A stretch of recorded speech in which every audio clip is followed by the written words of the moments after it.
अगर इसके एक से लेकर 26 तक सारे क्वेश्चन आपने अच्छे से कर लिए तो मैं गारंटी के साथ कहता हूं पासिंग मार्क्स तो 100% आएंगे आगे, 100%। वैसे तो ऊपर आएंगे, 50 से ऊपर आएंगे, लेकिन पासिंग मार्क्स 100% आएंगे।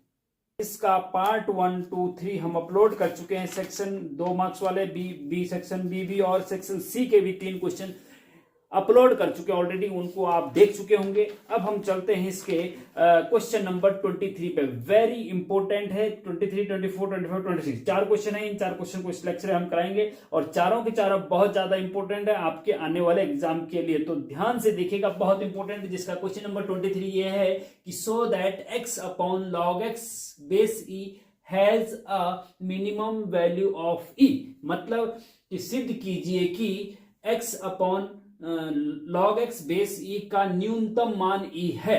ठीक है जी, बहुत इंपॉर्टेंट है। ये बताना है कि ये जो फंक्शन है ना, इसका न्यूनतम मान e है। तो कैसे पता करेंगे कि इसका न्यूनतम मान e है? सिद्ध करना है हमें सॉल्व करके दिखाना है कि इसका न्यूनतम मान e है। अब बात आती है कि भाई न्यूनतम मान क्या होता है। देखो बच्चों, ऐसा होता है कि मान लीजिए कोई फंक्शन f(x) = x² है। ठीक है जी, अब आपको पता है x² का graph x axis y axis, x² का जो ग्राफ होता है ना f(x) ग्राफ, वो इस प्रकार का होता है। ठीक है जी, अब ये देखते हैं कि ये y एक्सिस पे ग्राफ कहां तक नीचे आ रहा है। देखो 0 तक आ रहा है, 0 से नीचे नहीं आ रहा है। तो इसका मतलब इसका जो मिनिमम मान है, मिनिमम वैल्यू है, वो है 0। इस फंक्शन की x² का जो फंक्शन है उसका न्यूनतम मान 0 है, 0 से कम नहीं हो सकता है। इसी प्रकार से इसका भी पता करना है कि इसका न्यूनतम मान e है।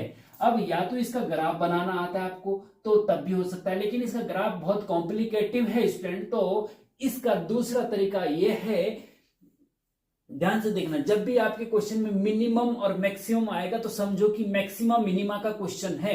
और मैक्सिमम मिनिमा को कैसे प्रूव करते हैं उसके लिए आपको ये मेथड मैंने यहां पे लिखे, देखिएगा। नंबर 1, सबसे पहले जो फंक्शन आपको दे रखा है उसका डिफरेंशिएशन करना है। जैसे मान लीजिए इसका सॉल्यूशन करना है, जैसे तो ये फंक्शन है, अगर ये फंक्शन है तो इसको हम fx मान लेते हैं। फंक्शन को अक्सर हम fx मानते हैं ना, तो लेट fx = x अपॉन, ध्यान से देखना बहुत इंपॉर्टेंट है, log x बेस e, इसको हमने एक फंक्शन fx मान लिया। ठीक है जी, अब इसका डिफरेंशिएशन करना है। fx का डिफरेंशिएशन f'(x) से डिनोट करते हैं, पता है ना आपको, f'(x) से डिनोट करते हैं। हाँ, तो या dy/dx भी बोलते हैं या f'(x) भी बोलते हैं। ठीक है ना, तो fx है तो अगर fx है तब हम f'(x) लिखते हैं, अगर y बराबर होता तो हम dy/dx लिखते हैं। तो dy/dx हो या f'(x) एक ही चीज है, ध्यान रखना, कंफ्यूज मत होना इसमें। ठीक है जी, तो क्या करेंगे, सबसे पहले हम f'(x) मतलब जो फंक्शन दे रखा है उसका डिफरेंशिएशन करते हैं। ठीक है जी, दूसरे स्टेप में हम क्या करते हैं, जो हमने डिफरेंशिएशन करके f'(x) आया उसको 0 के बराबर रखते हैं और वहां से x की कुछ वैल्यू निकलती, मान लीजिए c1, c2, c3 निकल गई। ठीक है जी, फिर तीसरे स्टेप में हम क्या करते हैं कि जो फंक्शन एक बार डिफरेंशिएट कर रखा उसको फिर से डिफरेंशिएट करते हैं। f'(x) का फिर से डिफरेंशिएशन करेंगे तो f'(x) आएगा, बराबर कुछ आएगा। ठीक है जी, अब हम देखते हैं कि जो x की वैल्यू निकली है उसमें एक बार f'(x) में c1, c2, c3 रख के देखते हैं। ठीक है जी, तीनों चीजें रख के देखते हैं, जितने भी x के मान होंगे उन सबको f'(x) में रख के देखते हैं। x की जगह पे अगर x की जगह पे c1 रखा, c1 रखने से जो भी f'(x) की वैल्यू आई है वो अगर 0 से बड़ी है तो बोलेंगे कि x = c1 पर मिनिमम मान देगा ये। जब f'(x) की वैल्यू 0 से बड़ी आती है तो मिनिमम मान देता है, और जब 0 से छोटी आती है तो मैक्सिमम मान देता है। ध्यान रखना इस चीज का, इंपॉर्टेंट है, ध्यान रखना। जब ग्रेटर देन 0, 0 से बड़ी आती है तो मिनिमम, और 0 से छोटी आती है तो मैक्सिमम, उल्टा है।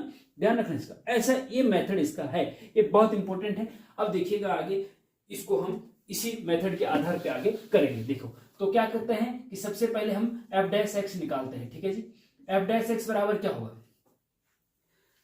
अब आपको डिफरेंशिएशन आना चाहिए, सबसे इंपॉर्टेंट। ठीक है, डिटेल लेक्चर में क्वेश्चन नंबर 23 के आगे दे देंगे। अंश और हर, न्यूमरेटर और डिनोमिनेटर के फॉर्म में जब कोई फंक्शन होता है तो उसका डिफरेंशिएशन कैसे होता है, उसका डिफरेंशिएशन होता है अंश इंटू हर का डिफरेंशिएशन, सॉरी हर पहले आता है, हर। हाँ, जब न्यूमरेटर और डिनोमिनेटर का डिफरेंशिएशन के लिए बोला जाता है तो विभाजन फॉर्मूला, डिफरेंशिएशन का डिवीजन फॉर्मूला कहा जाता है इसको। ठीक है जी, तो डिनोमिनेटर इंटू न्यूमरेटर का डिफरेंशिएशन करते हैं, फिर बीच में माइनस का चिन्ह आता है और न्यूमरेटर इनटू डिनोमिनेटर का डिफरेंशिएशन करते हैं और अपॉन में डिनोमिनेटर का स्क्वायर होता है। ये फॉर्मूला है जिसका। तो इसी प्रकार से हिंदी में बोलेंगे तो हर इंटू अंश का डिफरेंशिएशन माइनस अंश इंटू हर का डिफरेंशिएशन बटे हर का स्क्वायर। तो हर पहले लिखा जाता है, ठीक है। हर क्या है log x और अंश क्या है x। तो log x को जो है एज इट इज लिखो इंटू न्यूमरेटर का x का डिफरेंशिएशन हम डायरेक्ट डिफरेंशिएशन लिख दे रहे हैं, हाँ, d बटे dx x नहीं लिख रहे हैं। x का डिफरेंशिएशन क्या होता है 1 होता है, ये लिख दिया। फिर माइनस का चिन्ह है बीच में, फिर न्यूमरेटर लिख दो x इंटू डिनोमिनेटर का डिफरेंशिएशन log x का डिफरेंशिएशन क्या होता है 1 अपॉन x, ठीक है जी। और बटे हर का स्क्वायर मतलब log x का स्क्वायर क्या होगा log x बेस e का होल स्क्वायर। समझ रहे बात को, बहुत इंपॉर्टेंट, ध्यान से देखिएगा। इज इक्वल टू आगे बढ़ो।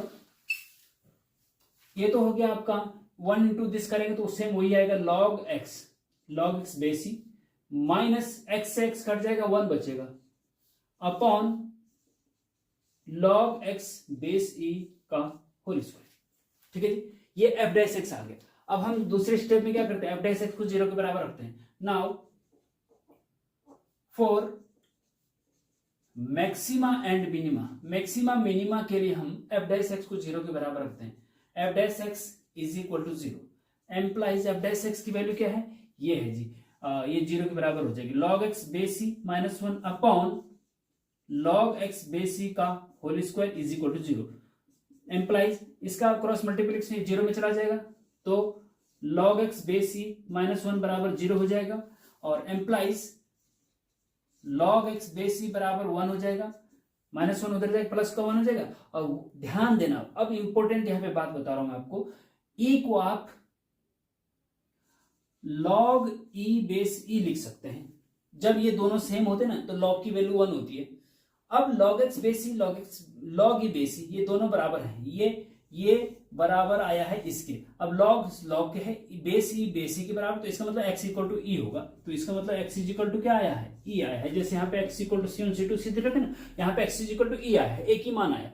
अब f डबल डैश x निकाल के देखो और उसमें x की जगह e रख के देखो तो minimum value of e, e पे मिनिमम है कि नहीं देखना है, या मिनिमम वैल्यू e मिल रही है कि नहीं। ओके, अच्छा अब देखिए नाउ अभी जो है f डबल डैश x निकालिए, f double dash x is equal to, अब देखो f डैश x का फिर से डिफरेंशिएशन करते हैं तो f डबल डैश x आता है। तो इसका फिर से डिफरेंशिएशन करो, अंश और हर लगाओ फिर से। तो हर पहले लिखा जाता है, हाँ, हर log x बेस e का होल स्क्वायर हर इंटू अंश का डिफरेंशियल। इसका डिफरेंशियल क्या होगा, बताइए। log x base e, log x का 1 अपॉन x होता है जी, पता होना चाहिए आपको, डिफरेंशियल 1 अपॉन x होता है और 1 कांस्टेंट 0 होता है तो ये 1 अपॉन x आ जाएगा, ठीक है जी। माइनस अंश मतलब ऊपर log x base e minus 1 into इसका डिफरेंशियल हर का डिफरेंशियल। तो 2 पावर में जब होता है तो आगे आ जाता है 2 log x base e into log x base e का फिर से चेन रूल 1 अपॉन x। हाँ, डिफरेंशिएशन आपको आना चाहिए तभी आप कर पाएंगे इसको, अदरवाइज नहीं कर पाएंगे भैया, थोड़ा सा टफ पड़ेगा। हाँ, तो जरा आप डिफरेंशिएशन अगर आपको आता है तो आप कर लेंगे। ओके, अच्छा जी। और बटे हर का स्क्वायर, तो इसका स्क्वायर करो, log x बेस e का होल स्क्वायर का स्क्वायर तो क्या हो जाएगा, log x बेस e का स्क्वायर मतलब पावर 4 हो जाएगी जी। समझ रहे हैं आप बात को। ओके, अच्छा अब देखो आगे, अब जो है इतना आप समझ गए होंगे। अब हम आगे क्या करते हैं देखिएगा,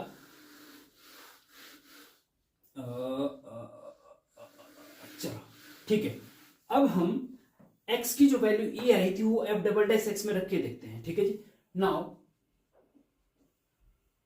f डबल डैश e, देखो हमने कहा था ना जो x की वैल्यू आएगी उसमें f डबल डैश x में रख के देखेंगे। जैसे x की जगह c1 रखा तो x की जगह अगर e रखते हैं तो इधर भी सारा x की जगह e रखेंगे तो log x बेस, तो क्या हो जाएगा, देखो ध्यान से देखना, log x की जगह e रख रहे हैं हमने, तो log e बेस e का square into 1 upon e 1 upon X की जगह यहाँ minus log E base E minus 1 into 2 log E base E into 1 upon E. Okay, ये हो गया upon log E base E की पावर 4। ठीक है जी, ये हो गया। एक्स की जगह ई रख दिया। अब देखो यहां पे ध्यान से देखना, हाँ, लॉग ई बेस ई, जब ये दोनों सेम होते हैं ना तो लॉग की वैल्यू 1 होती है, ये पता होना चाहिए आपको। तो लॉग की वैल्यू 1 हो गई, तो 1 का स्क्वायर 1 इंटू 1 अपॉन ई, तो 1 अपॉन ई बचा जी यहाँ पे, minus log E base E, ये 1 हो गया, 1 माइनस 1 जीरो, अरे पूरा जीरो तो इसमें मल्टीप्लाई करेंगे पूरे में तो फिर जीरो आना है, तो इसका मतलब ये पूरा इधर का क्या हो गया, जीरो हो गया जी। और लॉग ई बेस ई मतलब ये 1 हो जाएगा, 1 का स्क्वायर 1 की power 4 1 is equal to 1 upon E आया। ठीक है जी, फाइनल क्या है 1 अपॉन ई। अब बताओ ये 1 अपॉन ई जीरो से बड़ा है कि छोटा है। ठीक है जी, अब देखो क्यों है, देखो ये जीरो से बड़ा है और क्यों है, क्योंकि ध्यान रखना इंपॉर्टेंट है कि ई की वैल्यू हमेशा 2 और 3 के बीच होती है। 2 is less than E is less than 3, 2 से बड़ी और 3 से छोटी होती है ई की वैल्यू, ध्यान रखना। और जब 2 और 3 के बीच अगर ये होगी तो 1 अपॉन 2 या 1 अपॉन 3 क्या होगा, जीरो से बड़ा ही होगा, नेगेटिव तो नहीं होगा ना। तो जब ये जीरो से बड़ा है मतलब x इज इक्वल टू ई रखने पे ये जीरो से बड़ा आया है, तो देयरफॉर इसका मतलब ये हुआ दैट मीन्स जब x is equal to e तब fx is equal to x upon log x base e minimum value देगा, क्योंकि ग्रेटर देन जीरो पे मिनिमम था ना। देखो देखो मिनिमम, हाँ, जब x की वैल्यू e है, x की वैल्यू e है तो ये जीरो से बड़ा है, इसका मतलब जब x की वैल्यू e है तब fx is equal to log जो फंक्शन है वो मिनिमम वैल्यू देगा। और मिनिमम वैल्यू क्या होगी, and minimum value is equal to जो फंक्शन आपके पास दे रखा है उसमें x की जगह e रख दो, क्योंकि x is equal to e पर मिनिमम वैल्यू दे रहा नहीं, तो x की जगह e रख दो, x is equal to e रखा तो यहाँ पे x is equal to e upon log x base E, x की जगह e base E upon log E base E, ये जब दोनों सेम होते हैं तो लॉग की वैल्यू 1 होती है, तो 1 इज इक्वल टू e, तो मिनिमम वैल्यू e है। और देखो प्रूव हो गया, प्रूव हो गया, बहुत इंपॉर्टेंट है, बहुत इंपॉर्टेंट है। So that this has minimum value of E, सिद्ध कीजिए कि इस फंक्शन की मिनिमम वैल्यू e है, तो सिद्ध कर दिया जी हमने, सिद्ध कर दिया हमने, तो सिद्ध हो गया कि नहीं हो गया, है ना। तो इस प्रकार से इस क्वेश्चन को करेंगे, बहुत इंपॉर्टेंट है। और मिनिमा मैक्सिमा के इसके आसपास के 1-2 क्वेश्चन और कर लेने, क्योंकि मिनिमा मैक्सिमा का एक क्वेश्चन आता है 10 मार्क्स का, आता है, तो इसको बहुत अच्छे से आप कर लीजिएगा। ओके, तो चलते हैं नेक्स्ट क्वेश्चन पे। तो student question number 24 very important है। प्रूव दैट ब्रैकेट के अंदर 1 plus cos 5 plus iota sine 5 upon 1 plus cos 5 minus iota sine 5 की whole power n is equal to cos n 5 plus iota sine n 5 prove करना है।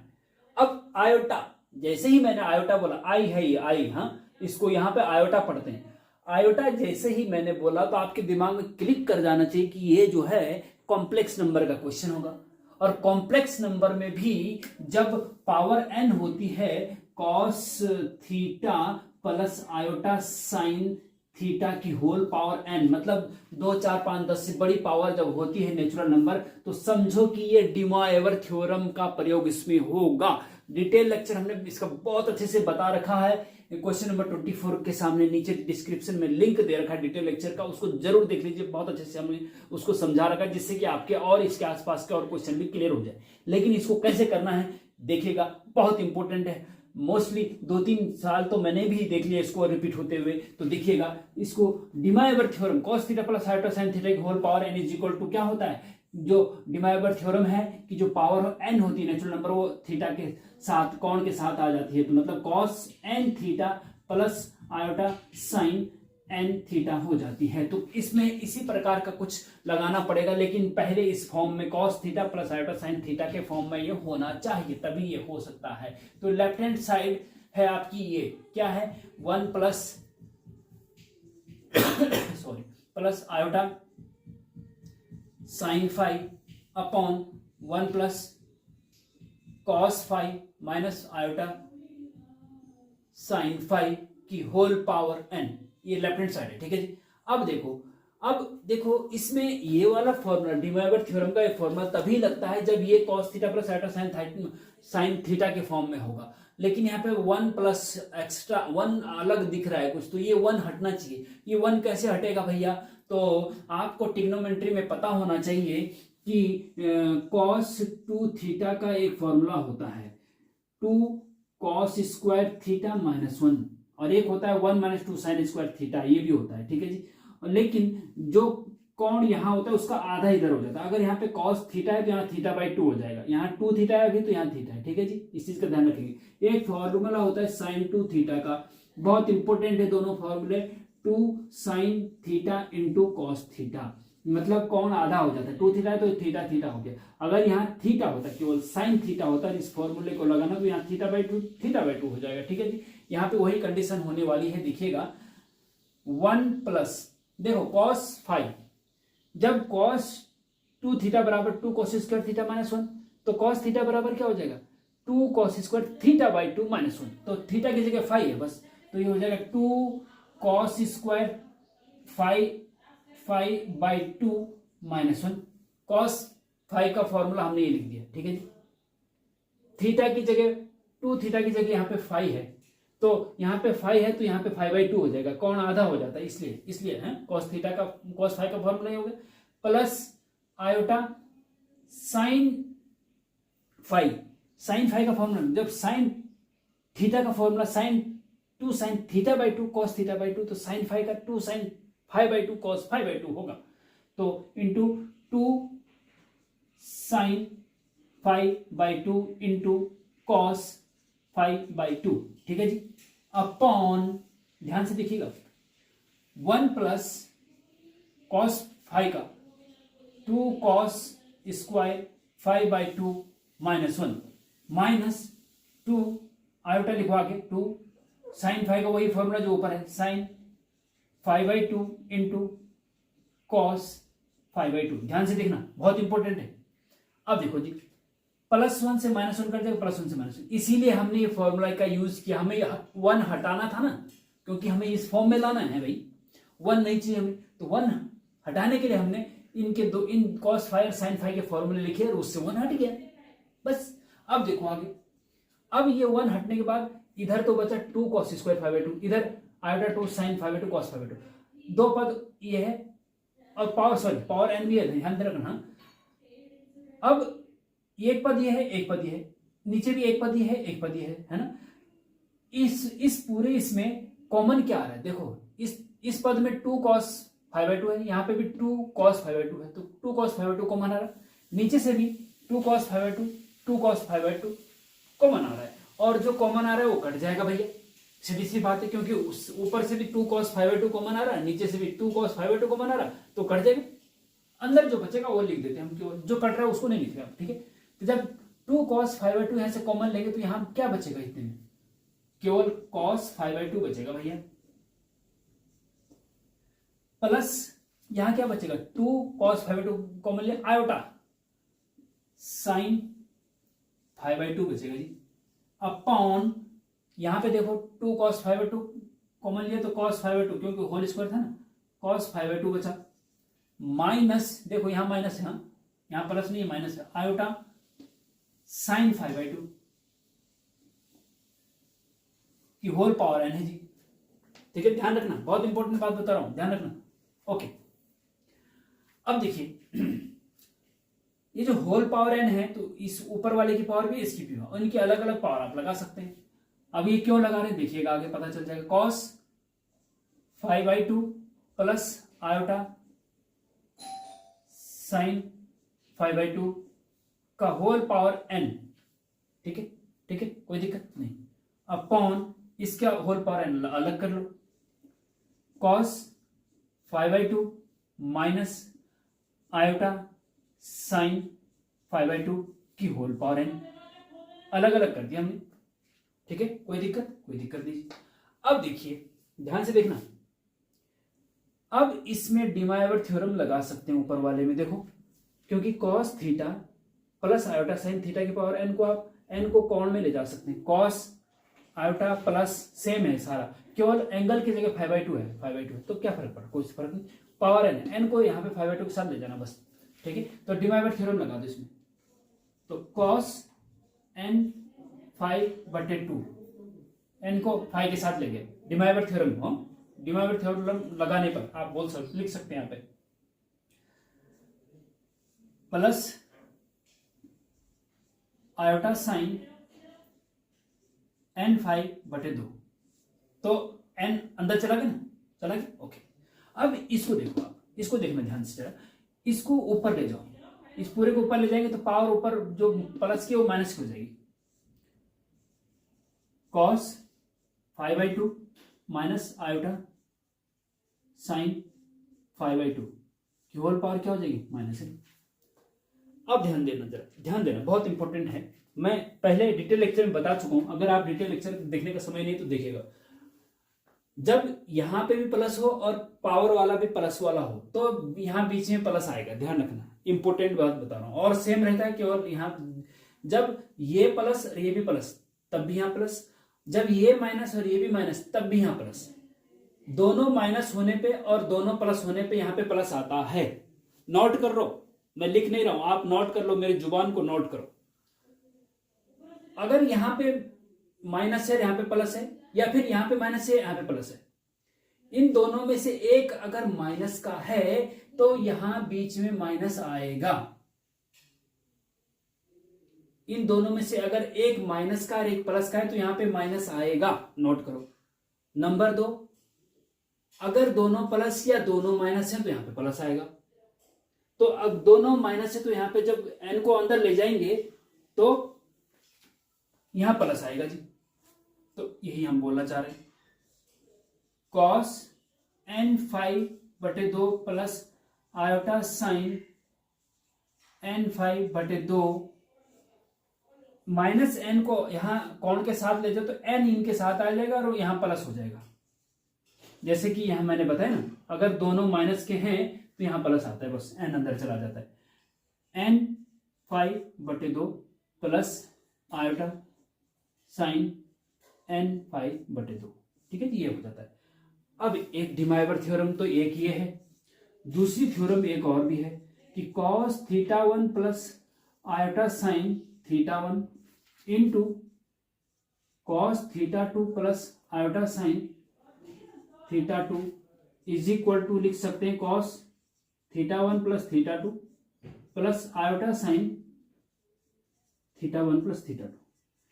दो complex number multiply में हैं तो उनको ऐसा लिख सकते हैं, cos के कोण को एक साथ प्लस आयोटा साइन के कोण को एक साथ। ये डिमाइवर थ्योरम दूसरी थ्योरम, डिमाइवर की पहली थ्योरम और डिमाइवर की दूसरी थ्योरम। डिटेल लेक्चर देख लीजिएगा अगर समझ में नहीं आ रहा तो, okay.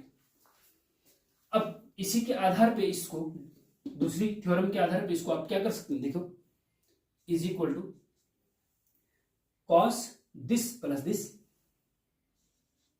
cos n5 plus n5/2 plus n5/2 कितना हो जाएगा, जोड़ो जरा भाई, n5/2 प्लस n5/2 बराबर क्या हो जाएगा, आधार सेम और 2n5 हो जाएगा, 2 से 2 कट जाएगा, क्या बचेगा, n5 बचेगा। तो कहने का मतलब ये है कि cos दिस प्लस दिस तो हो जाएगा n5 plus iota sign this plus this भी हो जाएगा n5, ठीक है जी। और यही आपको प्रूव करना, देखो राइट हैंड साइड आ गई, is equal to right hand side proved. बहुत इंपॉर्टेंट है, बहुत इंपॉर्टेंट है, अच्छे से नोट करें, बहुत इंपॉर्टेंट है, ठीक है, ये बहुत इंपॉर्टेंट है। अब चलते हैं नेक्स्ट क्वेश्चन पे। ये है आपका पार्शियल फ्रैक्शन का, इससे भी बहुत पूछा था। जो भी क्वेश्चन हम क्वेश्चन पेपर के करवा रहे सारे इंपॉर्टेंट है, इनको आपको बहुत अच्छे से करना होगा, ठीक है। तो चलते हैं नेक्स्ट क्वेश्चन पे।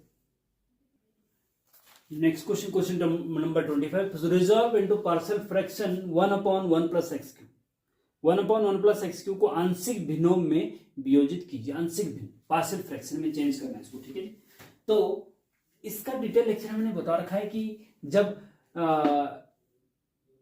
डिनोमिनेटर में लीनियर एंड नॉन रिपीटिंग हो तो कैसे किया जाता है, लीनियर एंड रिपीटिंग हो तो कैसे किया जाता है, क्वाड्रेटिक हो तो कैसे किया जाता है, क्वाड्रेटिक और रिपीटिंग हो तो कैसे किया। 4 मेथड हमने बता रखे हैं, डिटेल लेक्चर क्वेश्चन नंबर 25 के सामने डिस्क्रिप्शन में, वहां जाके देख सकते हैं। इसको कैसे करना है देखिएगा, ध्यान से देखना, बहुत इंपॉर्टेंट है, बहुत बार रिपीट होता है क्वेश्चन।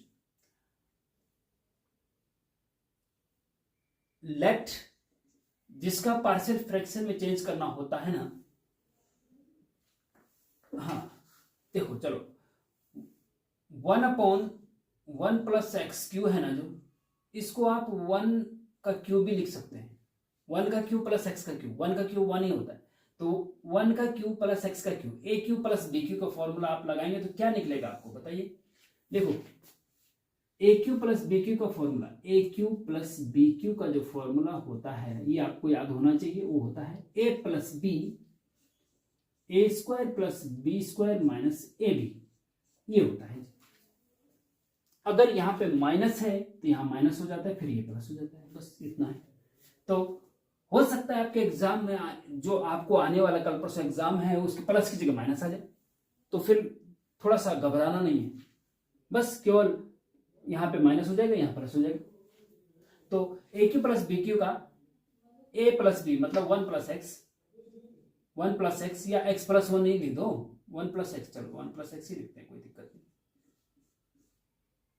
ए स्क्वायर मतलब 1 का स्क्वायर प्लस बी स्क्वायर मतलब एक्स का स्क्वायर माइनस ए बी 1 इंटू एक्स मतलब एक्स इज इक्वल टू 1/, थोड़ा सा इसको व्यवस्थित तरीके से अगर हम करें तो x plus 1 plus x plus 1 लिख दो, और इसको आप x square minus x plus 1 कर दो।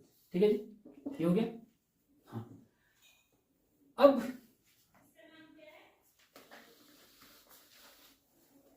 अब देखो, इसको चेंज करते करते हम यहां पे पहुंचे, ठीक है जी, यहां पे पहुंचे। अब इसको पार्शियल फ्रैक्शन में चेंज करना है, तो 2 फैक्टर है यहां पे, 2 फैक्टर है ना, अभी तो सिंगल फैक्टर, अब 2 फैक्टर दिख रहे हैं, तो 2 फैक्टर को हम 2 को अलग अलग करते हैं। एक को यहां पे एक्स प्लस 1 लिख दिया, फिर प्लस बीच में, फिर दूसरे को हमने पार्शियल फ्रैक्शन में x square minus x plus 1 कर दिया। ठीक है, दोनों को अलग अलग कर दिया, इसी को पार्शियल फ्रैक्शन करते हैं, दोनों को तोड़ना है मतलब, हाँ बीच में प्लस का चिन्ह लगा दिया। अब एक को यहां लिख दिया, एक को यहां लिख दिया, लेकिन ऊपर क्या आएगा, इनके ऊपर भी कुछ आएगा। जब नीचे लीनियर होता है, लीनियर मतलब एक्स की पावर 1 होती है, तो ऊपर कांस्टेंट आता है, तो कांस्टेंट हमने ए लिख दिया यहाँ पे।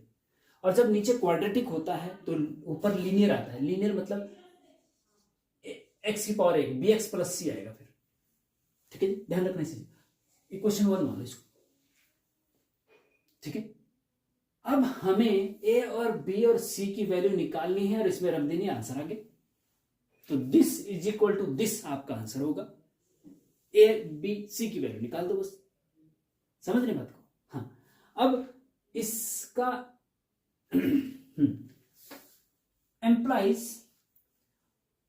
दिस इक्वल टू दिस है ना, दिस इक्वल टू दिस है ना, इसका मल्टीप्लाई क्रॉस मल्टीप्लीकेशन कर सकते हैं, इसका मल्टीप्लाई इधर, इसका मल्टीप्लाई, तो इसका तो नहीं करना इधर, इसका मल्टीप्लाई इधर कर दो, तो x plus 1 into x square minus x plus 1 का ए के साथ भी होगा और बी एक्स प्लस सी के साथ भी होगा। ठीक है जी, तो यहां इधर क्या बचेगा, यहां 1 बचेगा, क्यों क्या बचेगा 1 इज इक्वल टू, क्योंकि इसका मल्टीप्लाई उधर हो जाएगा क्रॉस मल्टीप्लीकेशन में, तो जब इसका मल्टीप्लाई ए के साथ करेंगे तो ए के साथ एक्स प्लस 1 से एक्स प्लस 1 कट जाएगा, बचेगा क्या ए इंटू ये बचेगा x square minus x plus 1, ध्यान से देखना बहुत इंपॉर्टेंट है, प्लस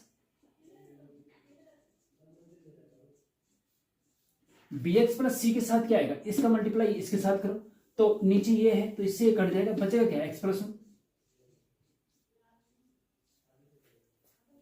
समझ रहे बात को, नीचे वाला कट गया ना, इसको इक्वेशन नंबर 2 मान लो। ठीक है, अब हमें एबीसी की वैल्यू निकालनी है, तो कैसे निकालेंगे, एक इसमें तरीका यह होता है, एक तो एक्स प्लस 1 को 0 के बराबर रखेंगे तो कुछ निकलेगा, और x प्लस 1 को 0 के बराबर रखेंगे ना तो a की वैल्यू निकल जाएगी। ठीक है ना, तो आप इसको ऐसा कर सकते हैं, या फिर चलो कंपैरिजन करके भी कर सकते हैं, implies 1 is equal to a का मल्टीप्लाई अंदर करो, तो ax square minus ax plus a।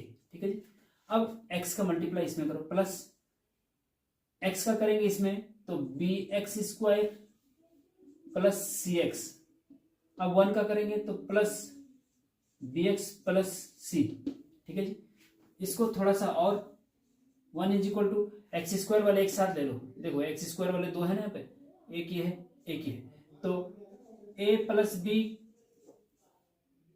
अंदर आ जाएगा, एक्स स्क्वायर कॉमन आ जाएगा। ठीक है, अब x वाले देखो ये और ये, ठीक है जी, प्लस ब्रैकेट x कॉमन आ जाएगा, माइनस a बचेगा, प्लस का c बचेगा और प्लस का b बचेगा अंदर, और x बाहर आ जाएगा। अब कांस्टेंट टर्म देखो, प्लस a प्लस c, ये आपका कांस्टेंट टर्म हो गया। ठीक है जी, इसको इक्वेशन नंबर 3 मान लो। कंपैरिजन बोथ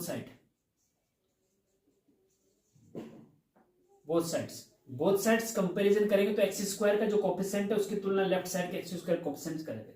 यहाँ पे एक्स स्क्वायर कोफिशिएंट क्या है, a प्लस बी, और लेफ्ट साइड में एक्स स्क्वायर कोफिशिएंट क्या है, कुछ नहीं है, एक्स स्क्वायर है ही नहीं, तो एक्स स्क्वायर, जब एक्स स्क्वायर नहीं है लेफ्ट साइड तो इसका मतलब एक्स स्क्वायर कोफिशिएंट 0 है, तो यहाँ पे 0 लिखो, क्योंकि यहाँ एक्स स्क्वायर कोफिशिएंट 0 है, यहाँ पे एक्स स्क्वायर कोफिशिएंट 0 है, यहाँ पे a प्लस बी है, यहाँ पे 0, तो a प्लस बी बराबर 0 हो गया। इक्वेशन नंबर 4, ठीक है, ध्यान रखना बहुत इंपॉर्टेंट है। अब x का कोफिशिएंट क्या है, minus a plus c plus B,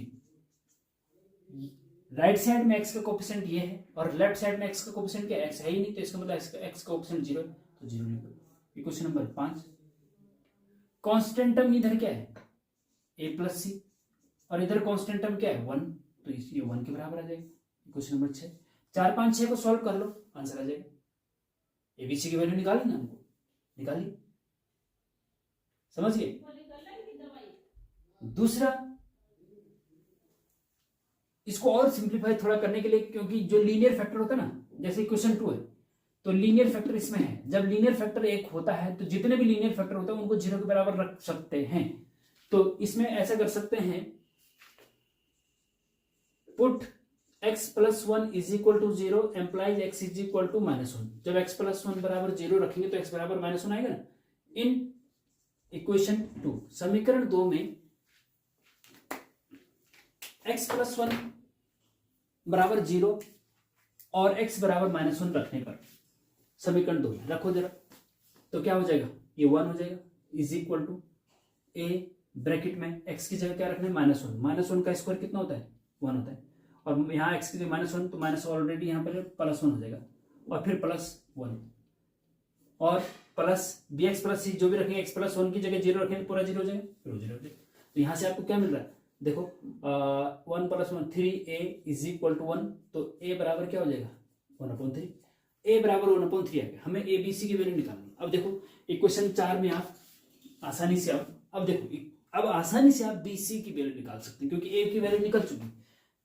equation 4 में आप देखेंगे a प्लस बी बराबर 0 है, तो b बराबर क्या होगा, a को उधर ले जाओ तो माइनस का a हो जाएगा, और माइनस a की जगह क्या है 1/3, तो b की वैल्यू -1/3 आ गई, b की वैल्यू क्या आ गई -1/3। ठीक है जी। इसी प्रकार से इक्वेशन 6 में देखेंगे आप, तो c बराबर क्या होगा, a को उधर ले जाओ तो 1 - a हो जाएगा, c इज इक्वल टू, है ना, और इज इक्वल टू 1 - a की जगह क्या रखेंगे 1/3, तो 3 कम 3 में से 1 गए 2/3, तो c की वैल्यू 2/3 आ गई, b की वैल्यू -1/3 आ गई, तो तीनों की वैल्यू आ गई ना। और अब क्या करेंगे कि put the value of a b c in equation first. समीकरण 1 में a b c की वैल्यू रख दो, a की जगह पे आप 1/3 रख दो, b की जगह पे आप कहां गए b, हाँ -1/3 रख दो, और c की जगह पे आप 2/3 रख दो। आंसर, ये आंसर हो गया। तो इसका पार्शियल फ्रैक्शन में चेंज करने पे ये आ गया, ये आंसर है, बात खत्म। चाहो तो आप थोड़ा सा 3 नीचे लेके आ सकते हैं, अदरवाइज ये आंसर है। ठीक है, तो इस प्रकार से स्टूडेंट इसको भी करेंगे, बहुत इंपॉर्टेंट है, बहुत इंपॉर्टेंट। ठीक है, अब एक क्वेश्चन लास्ट और बच गया है, इसको मैं चाहता हूं आपको हिंट दे देता हूं और होमवर्क देता हूं इसका। हाँ, हिंट देता हूं, ऐसे ऐसे करना है। जरा क्वेश्चन को सॉल्व करके मुझे कमेंट में बताइएगा कि आपका सॉल्यूशन क्या आया है, क्या आपका प्रूफ हुआ है या नहीं। ओके, तो क्वेश्चन ये है डिफरेंशिएशन का, ये student question number 23 last question इस क्वेश्चन पेपर का, वेरी इंपॉर्टेंट है अभी। If cos inverse y upon b is equal to n into log x upon n, then so that x square d2y by dx square plus x into dy by dx plus n square y equal to 0। मतलब आपके पास ये given होगा और proof करना है कि this equal to 0। ठीक है जी। तो कहने का मतलब ये है कि इसको सॉल्व करके d2y by dx dy by dx भी निकालो, d2y by dx स्क्वायर भी निकालो और यहां रख दो और बराबर 0 आना चाहिए। तो कैसे करेंगे देखिए, थोड़ा हिंट में दे रहा हूं, फाइनल सॉल्यूशन आप हमें कमेंट में बताएंगे कि ये प्रूफ हुआ है या नहीं हुआ है। ओके, तो इसमें क्या करेंगे आप, जो ये गिवन है ना cos inverse y upon b is equal to this है, तो cos इनवर्स को जब राइट साइड ले जाते हैं तो उधर जाके वो cos हो जाता है, तो यहाँ क्या बचता है y बटे b बचता है और उधर जाके cos हो जाता है, cos इनवर्स उधर जाके cos हो जाता है और अंदर क्या बचेगा, अंदर ये बचेगा cos और अंदर ये n into log x upon n, और ये b इधर ले जाओ, b इधर ले जाओ तो यहाँ क्या बचेगा y बचेगा, क्यों, तो y is equal to b into this. ठीक है, इतना आपको समझ में आ गया होगा। ठीक है जी। अब क्या करेंगे, डिफरेंशिएशन करेंगे इसका, y is equal to this का differentiation with respect to x, तो y का डिफरेंस dy बटे dx हो जाएगा इज इक्वल टू, b तो कांस्टेंट है, cos थीटा का डिफरेंशिएशन होता है माइनस साइन थीटा, तो ये हो जाएगा माइनस साइन और ये थीटा की जगह पूरा है n into log x upon n। ठीक है जी।